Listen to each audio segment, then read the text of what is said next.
just home from the second major medical crisis that I've had since coming home on last Thursday, and it's just extraordinary. And I just got a message from somebody who said, where did I get my optimism from?" Well, somehow I don't feel very optimistic at the moment, but there is an answer to that. And part of it is sitting here because Bay is extraordinarily attentive. He was incredibly good looking after his sister who died a month ago, and he just won't leave my side at the moment. And he doesn't touch anywhere. He's very good. I'm speaking. I'm speaking with great authority, and I hope it's not going to start. But he doesn't touch anywhere, which is sore. And my God, there are sore areas. So today I hemorrhaged, which was, it's really shocking, and a little bit frightening, and particularly frightening for people who were there. And I wasn't alone, so thankfully. But yeah, what makes me optimistic is Bay, are the people who I've never met, who send me such incredibly warm and supportive messages. The wonderful opportunity I have to meet doctors and nurses and surgeons and ask what their names are and what they're doing and what they plan to do. And I'm also interested in what they plan to do on me. That's fascinating when you start getting surgeons telling you what they've just done and their eyes light up and the whole atmosphere changes because they're talking about their job. And you suddenly realise you are the project. And they're incredibly skilled at what they do, and I love that.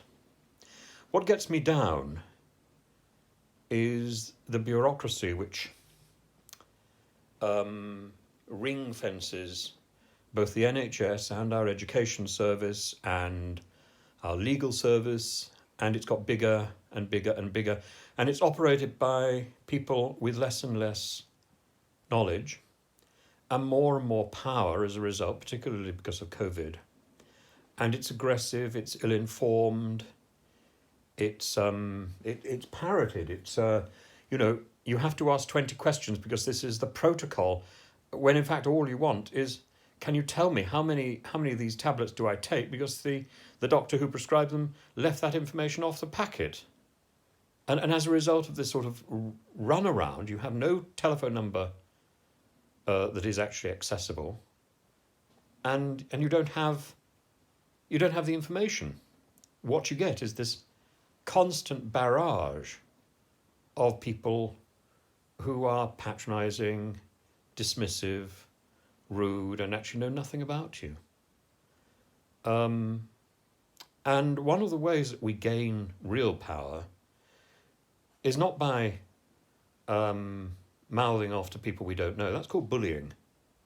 One of the ways we gain real power is by getting to know people, by finding out who they are, what makes them tick.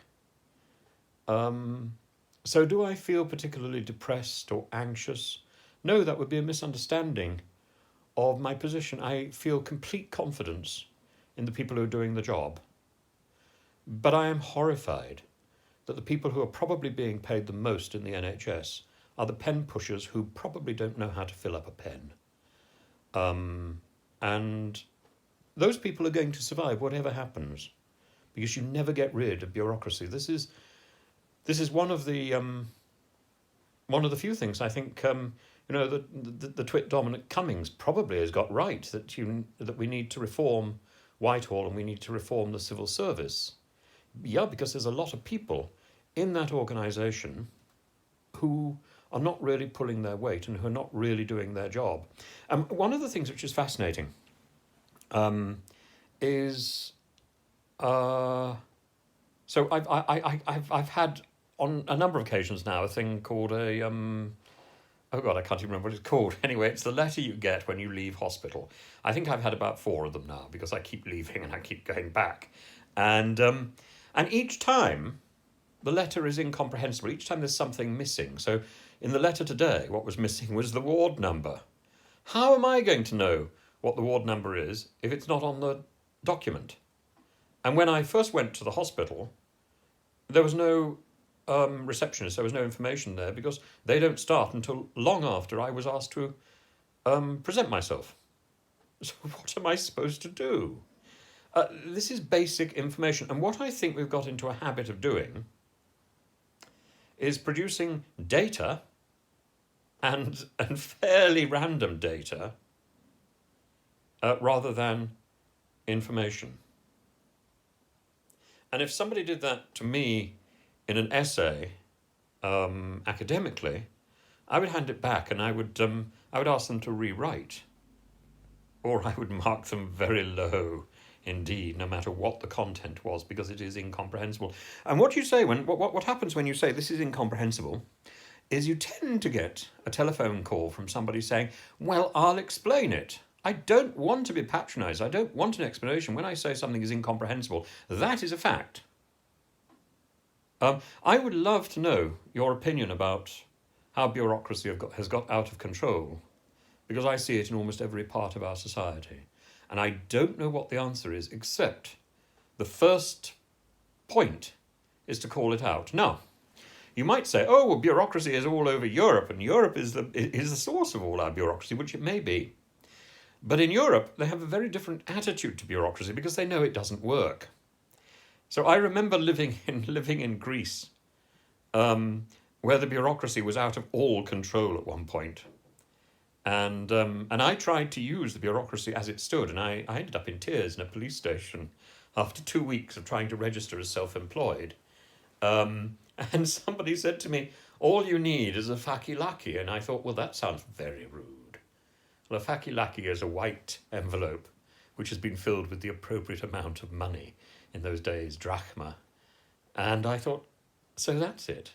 The bureaucracy is irrelevant. It's just paperwork. We might as well be papering the wall with it, because the only people who pay any attention to it are the foreigners. The real Greeks know that it doesn't matter. And this is the same, I think, all the way through Europe. The only people who took notice of European bureaucracy were us. And we've got so much of it now. And we've got our own. And then we've got Priti Patel. I would love to do a sort of exterminate at this moment, but I can't, because I'd probably blow my stitches. So let's just sort of exterminate, or plagiarize, because every time Priti Patel is astonishing, because every time she gets in the news in a bad way, she produces more rubbish, another headline about another law, another improbable law that she's going to make. So she has it absolutely pat. If there's a problem, let's produce a paragraph of verbiage and nobody will notice the problem because I've got a new initiative. Doesn't matter if I'm going to follow it through. Of course she's not. She's never followed through anything in her life. Anyway, have fun. I'm back home, as I said. I'm a little sore and I'm okay. I'm resilient. And, so many people are in the position that I'm in. And if I can show a little bit about how I approach this ghastliness, maybe that will give a bit of strength to other people. And just huge hugs to all of those people who are in this position, because I know where you are, and I know how wretched and how out of control you must be feeling. And it doesn't need to be exactly like that. It's always going to be a little strange. It's always going to be a little worrying. But we can change our society. We can make our society more caring. We can make our society more honest, upfront. And we can reward those people who do the job. Because 3% pay rise, that's risible. Anyway, good night. Thank you for watching.